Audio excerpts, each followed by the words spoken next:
दोस्तों, ये हैं आशा देवी, जिनको टीवी का इस कदर चस्का होता है कि टीवी के आगे ना इनको कुछ दिखाई देता है और ना ही सुनाई। ये सोफे पर टीवी देखने के लिए इस कदर चिपकी होती है कि मानो किसी ने फेविकोल लेकर इनको चिपकाया हो। तो आइए आज हम देखते हैं इनकी कहानी। अरे राम राम आशा काकी, कैसी हो? आजकल बाहर नहीं दिखती हो। मैं बाहर से गुजर रही थी तो सोचा तुम्हारे हाल चाल पूछती हुई चलती हूँ। क्या बात है? हाँ काकी, वो दही की कटोरी दी थी तुम्हें परसों, तो वो भी तुमने वापस नहीं करी है। अरे हाँ हाँ बहन, बाद में आना। अभी मेरा सबसे जरूरी सीरियल चल रहा है। मेरी एक भी कड़ी छूट गई तो तुमसे दही के चक्कर में झगड़ा हो जाएगा। चलो अभी जाओ यहाँ से। पता नहीं है, सभी को अभी आना है मेरा नाटक खराब करने। आशा देवी का ये रूखा व्यवहार देख के पड़ोसनी वहाँ से बड़बड़ाती हुई निकल जाती है। हे भगवान सरिता, इस बुढ़ापे में भी इस औरत को टीवी का ऐसा चस्का लगा है कि आसपास की कोई चीजें इसे नजर ही नहीं आती हैं। अरे मैंने तो तुमसे पहले ही कहा था बहन कि नहीं जाते हैं। आजकल काकी वो नहीं रही है।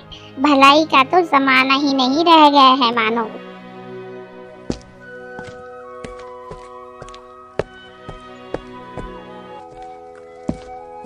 अरे कैसे हो हरी काका? बहुत दिनों से दिखाई दिए हो। लगता है लंबी सैर करके आ रहे हो। और काकी कैसी है? वो भी बहुत दिन हो गए बाहर दिखी नहीं है। सब ठीक तो है? अरे भाई रमेश, क्या बताऊं तुम्हें। घर का हाल तो सब भगवान भरोसे ही है। जब से घर में नया टीवी आया है, तुम्हारी काकी तो बस उसी के आगे चिपकी रहती है। न जाने क्या होगा इनका। ना घर की कोई परवाह है, ना खाना बनाती है, ना ही कोई काम करती है। अरे अरे काका, ये तो ठीक नहीं है। चलिए आप घर जाइए, आराम करिए। इधर आशा काकी बिना किसी फिक्र के टीवी देख रही होती है। तभी हरी काका घर पर आते हैं। अरे सुनो, दोपहर के 2 बज गए हैं। ये क्या तरीका है? अभी तक तुमने कुछ बनाया नहीं है। सुबह से एक चाय का कप नहीं मिला है मुझे। अरे क्या तकलीफ है तुमको? इतनी ही भूख लगी है तो खुद जाकर बना लो, जाओ यहाँ से। हरि प्रसाद आशा देवी का ये रूप देखकर दंग रह जाता है और दुखी मन के साथ अपने लिए खाना पकाने खुद रसोई घर में आ जाता है और खाना पकाने लगता है। हरि प्रसाद आशा देवी के इस व्यवहार से तंग आकर घर छोड़ने का फैसला कर लेता है और वो गांव चला जाता है। हरि प्रसाद के गांव चले जाने के बाद आशा देवी को कोई रोक टोक करने वाला नहीं होता है, तो टीवी के प्रति उनका पागलपन और भी बढ़ते जाता है। ऐसे ही एक दिन आशा देवी की तबीयत खराब होने लगती है।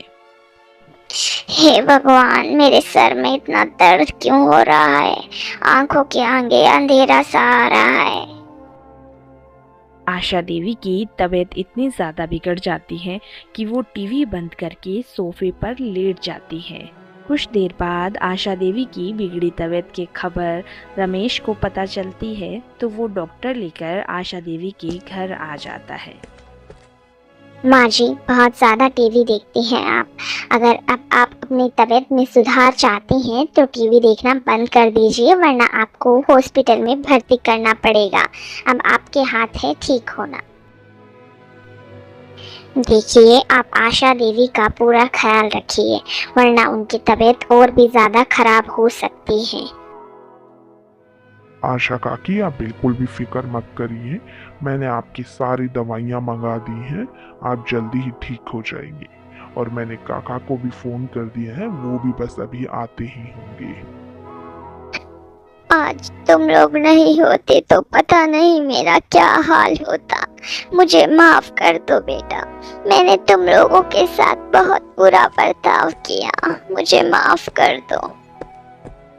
अरे कोई बात नहीं है आशा, तुम्हें तुम्हारी गलती का एहसास हो गया, बस वही बड़ी बात है। कोई बात नहीं, गलतियां सबसे होती हैं।